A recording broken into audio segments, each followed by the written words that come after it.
siempre agradecer la hospitalidad de los amigos y hermanos de Santos, que cada vez que venimos a visitarnos nos atienden de maravillas y nos dan muchas ganas de quedarnos siempre unos días más. También agradecer a todos los compañeros de Argentina que están aquí presentes y los que no pudieron venir, porque ellos siempre nos apoyan y están con nosotros dándonos fuerzas con su pensamiento y sus sentimientos para que a los que nos toque hablar estar en las condiciones óptimas de estado como para poder desarrollar la charla. Gracias a toda la delegación de Argentina.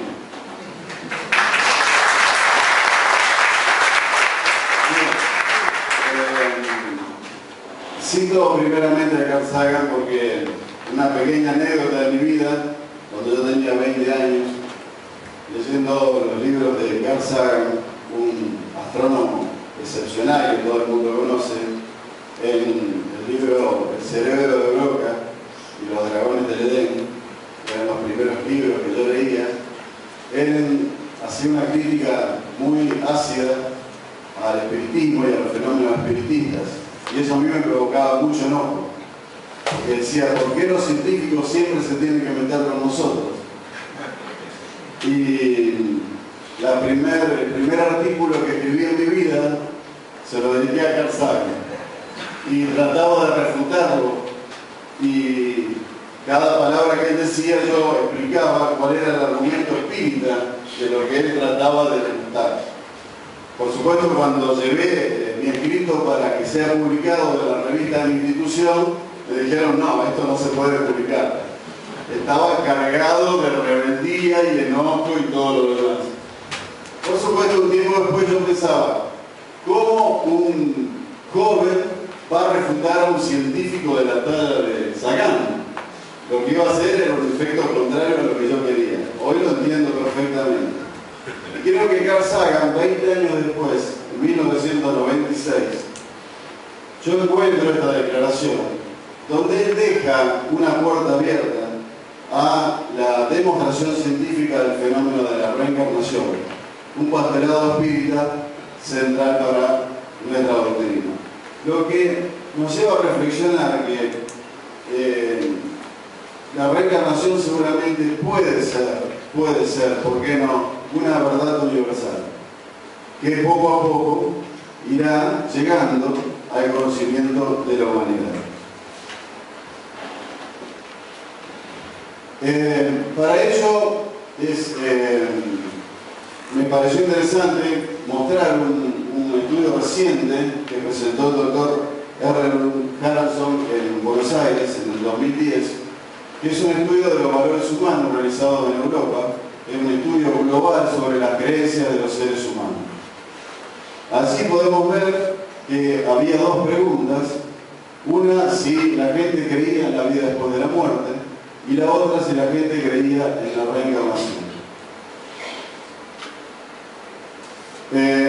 Se aplicó en todo el mundo, en un cuestionario de 120 preguntas, y los resultados generales, yo los voy pasando rápidamente por una cuestión de tiempo, los vamos a ver en este cuadro final, donde en Europa, sobre 35 países, 24% de las personas creen en la reencarnación. En Sudamérica, el 47%, y en Norteamérica, el 28,5%. En el trabajo del CD del Congreso están los datos completos para que ustedes puedan relevarlos. Vida después de la muerte, la mitad de la población, hasta las 3/4 partes de la población de estos países encuestados creen en ella. Y el último es un porcentaje donde de todas estas personas, ¿cuáles creen en las dos cosas? En la reencarnación y en la vida después de la muerte. Ustedes ven que los porcentajes hablan por sí solos. Esto de alguna manera a mí me planteaba una reflexión para este congreso. Yo decía, los espiritistas, ¿hablamos solamente para nosotros? ¿Somos los únicos ilusos o fantasiosos de creer de que se vive varias veces?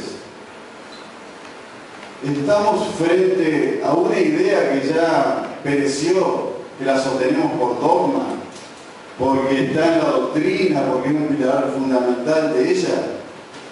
Yo creo que no. Estos números demuestran que millones y millones de personas creen que uno vuelve a vivir, que uno vuelve a nacer. Y si millones y millones de personas no creen, yo creo que este trabajo que estamos haciendo aquí de 3 días tiene un valor fundamental, porque estamos de alguna manera creando un conocimiento para luego volcar a la sociedad. Así sea lo más modesto o humilde que pueda salir de este congreso, tiene un valor trascendental para una sociedad cuya conciencia se está dando una apertura enorme hacia la espiritualidad y hacia la trascendencia.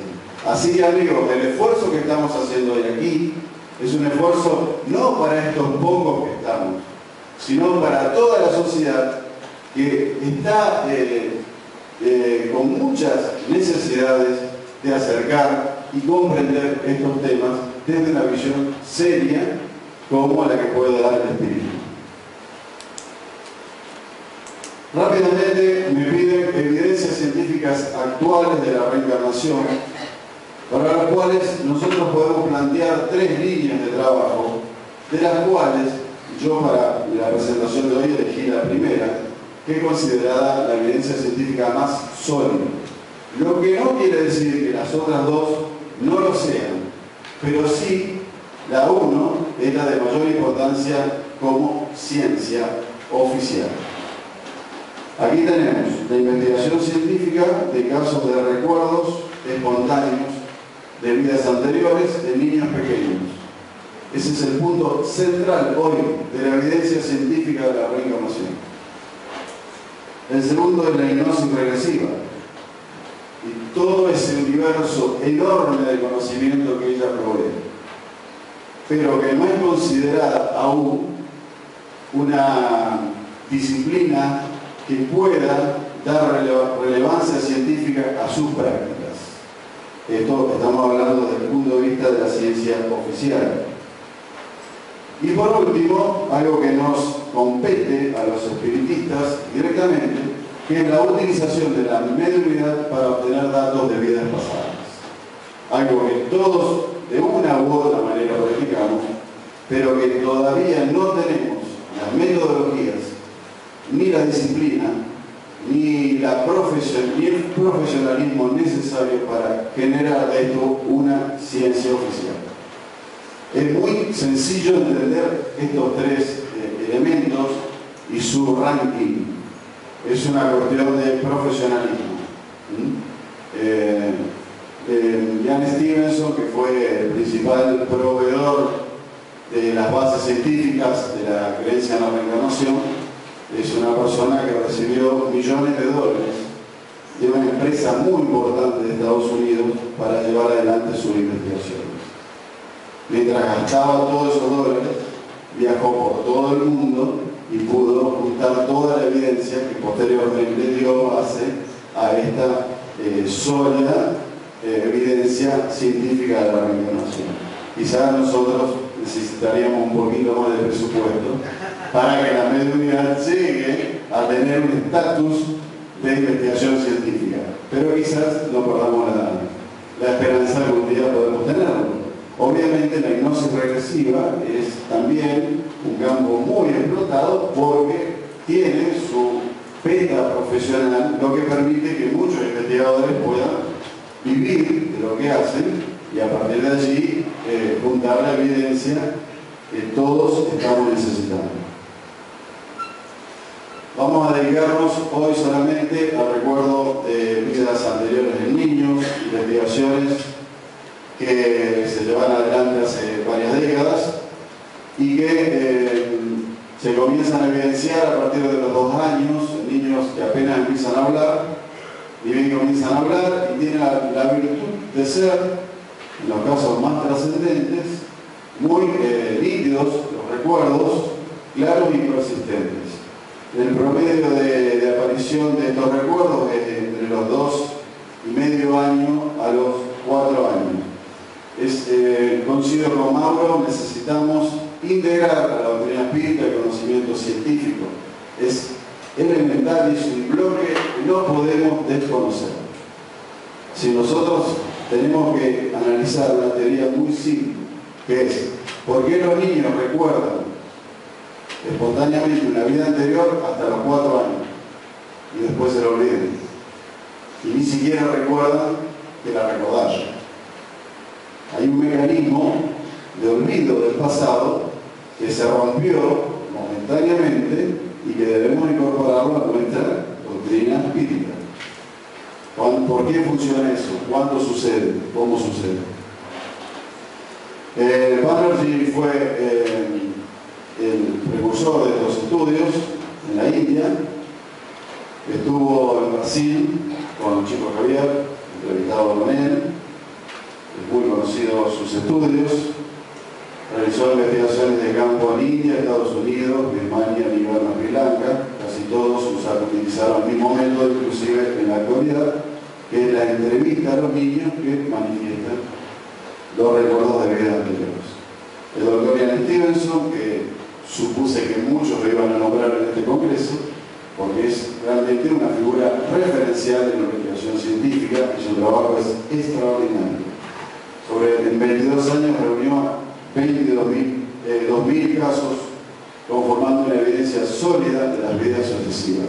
El doctor Stevenson estuvo en Buenos Aires haciendo un estudio de caso y fue una sesión mediúnica en la casa del ingeniero José Fernández, que fue el primer presidente de CEPA. Allí la esposa de Fernández, que era medio vidente, le hizo un trabajo individual y dice que todas las predicciones que hizo sobre la vida de Stevenson y sus familiares acertó en todas, y que Stevenson se fue muy sorprendido. O sea que Stevenson tiene una relación directa con la CEPA. Eso no lo vamos a decir oficialmente. En 1997, el último gran trabajo de Stevenson es 200 casos publicados, una obra monumental de 2.200 páginas. Su declaración es que cualquier persona racional que quiera conocer sobre la evidencia de la reencarnación llegaría a la conclusión de que la reencarnación existe. Vamos a ver. No podíamos dejar de nombrar a un reconocido pionero de la investigación en Brasil, espírita, y que es nuestro gran científico espírita, Hernán Morales Andrade, quien también incursionó en el tema estudiando casos subjetivos de la reencarnación en Brasil y fue colaborador de Ian Stevenson también. Aquí están algunos de sus libros relacionados al tema.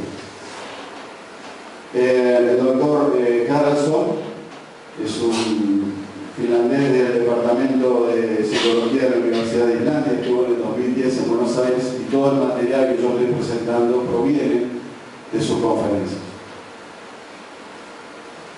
El doctor Jim Tucker es actualmente uno de los más importantes continuadores de la obra de Stevenson y es el responsable del departamento que Stevenson creó en Estados Unidos. Hay muchos videos muy interesantes de investigaciones de Tucker en internet.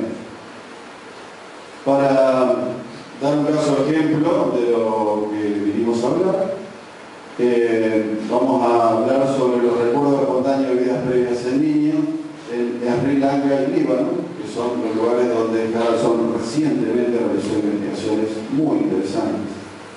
Las principales características de los casos es que el niño no acepta el hogar y la familia donde nació, que quiere encontrar su hogar anterior, que tiene recuerdos de su vida anterior. La mayoría de los niños hablan de una muerte violenta. Esto es una de las características de los niños que recuerdan vidas anteriores. Murieron violentamente.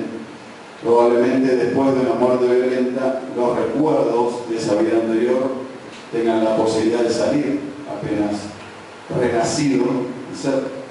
Tienen fobias frecuentes y temores asociados a eso. Estos niños tienen características psicológicas específicas, muy interesantes de estudio, estas características, porque nos puede dar de alguna manera patrones de por qué ese recuerdo surge en una vida posterior. Tienen síntomas de trastorno por estrés postraumático. En algunos casos se encuentran marcas de nacimiento con ciertas características fisiológicas relacionadas a los recuerdos que los niños manifiestan y se llaman Birman. Y en algunos casos raros hay evidencia de habilidades o saberes de cómo hacer algo.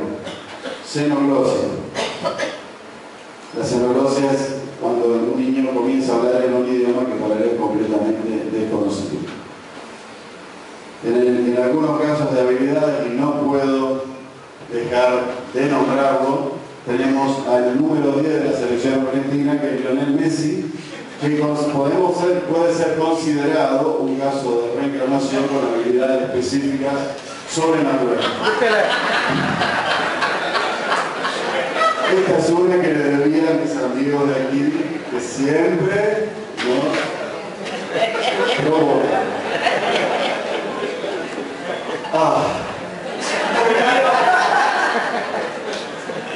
Pero Pelé sigue vivo.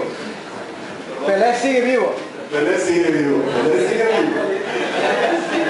En la próxima encarnación puede ser como Messi. Bien. Bueno, acá hay algunos datos interesantes de los estudios de Carlson sobre 30 casos en el Líbano y en Sri Lanka. Fueron niños, niñas, la edad media de los recuerdos, lo que hablábamos antes, las afirmaciones, es decir, qué cosas decían de su vida anterior, la forma en que falleció, si se recordaba cómo murió, si fue de muerte violenta, 80% y 71%, menciones del nombre previo y si tenían alguna foto. Vamos a ver un caso de Purnima de Sri Lanka, y un caso que me parece que es interesante para compartir hoy, rápidamente. Ella nació en 1987 y a corta edad comienza a hablar de una vida anterior. A los 3 años, en 1990, esta es la niña cuando ya el doctor Carlson la conoció. Ella vio por televisión un templo, que es el templo de Keranilla, y ella dijo que detrás de ese templo ella vivió en su vida anterior y comenzó a dar afirmaciones muy importantes. Este es el profesor Suman Asiri, quien fue el primero que toma contacto con el caso, y él se dirige hacia ese templo y hacia esa zona a averiguar si algunos de los datos que esta niña estaba dando correspondían a la realidad. Ella decía que él fue un hombre que tenía una fábrica de incienso, cuya marca era Viga y Guetta Pichá, que él siempre andaba en bicicleta y que una vez que volvía de entregar el incienso, un ómnibus lo atropelló y lo mató.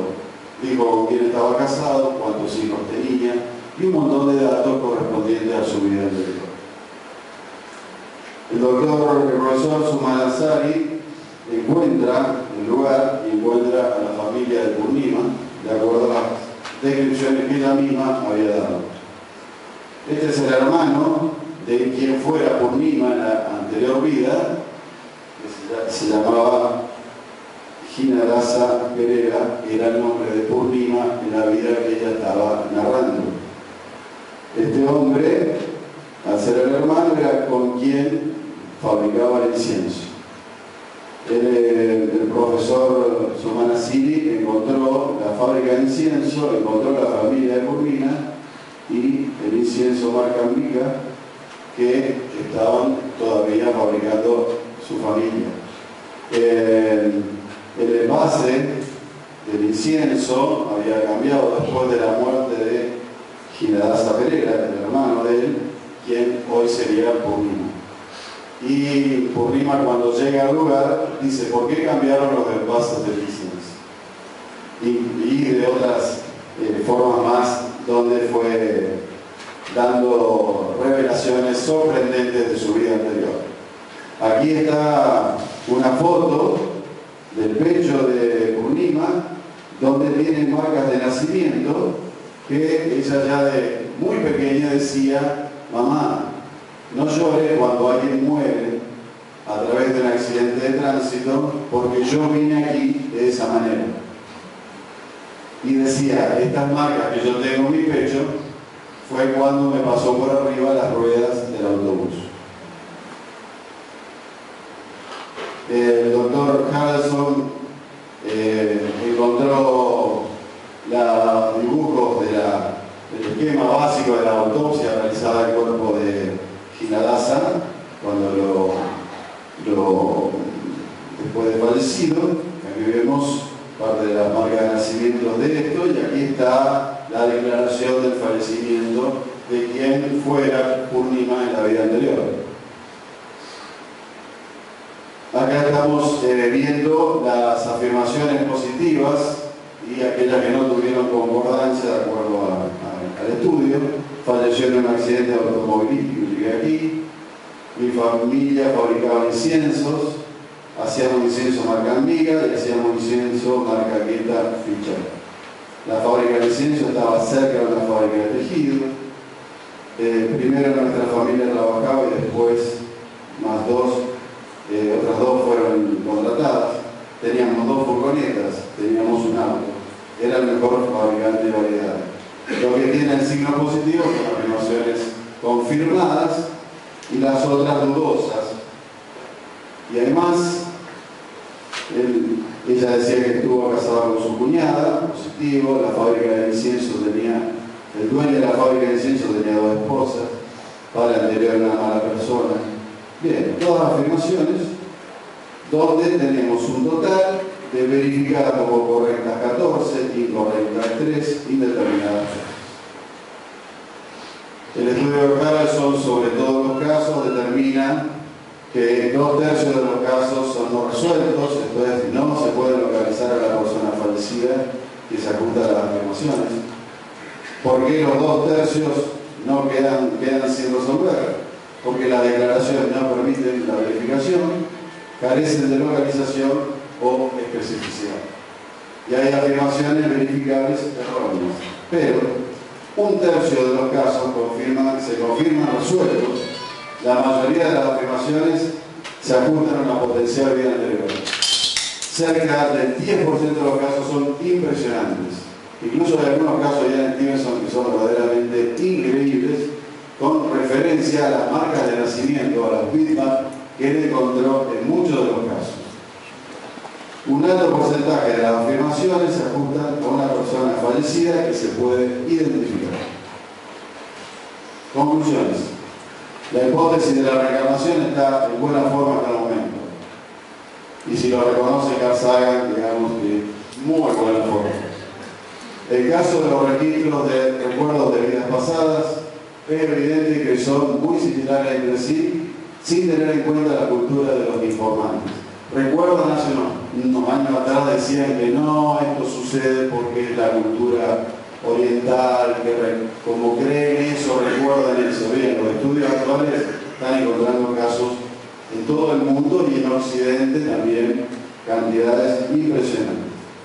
En todas partes, la mayoría de los individuos comienzan a hablar de vidas anteriores entre los 2 y los 5 años de edad, dejando de hablar de ellas a las edades de entre 5 y 8.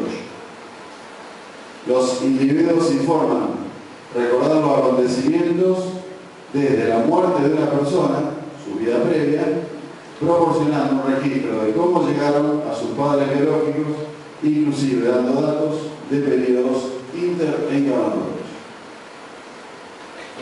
Muchas gracias.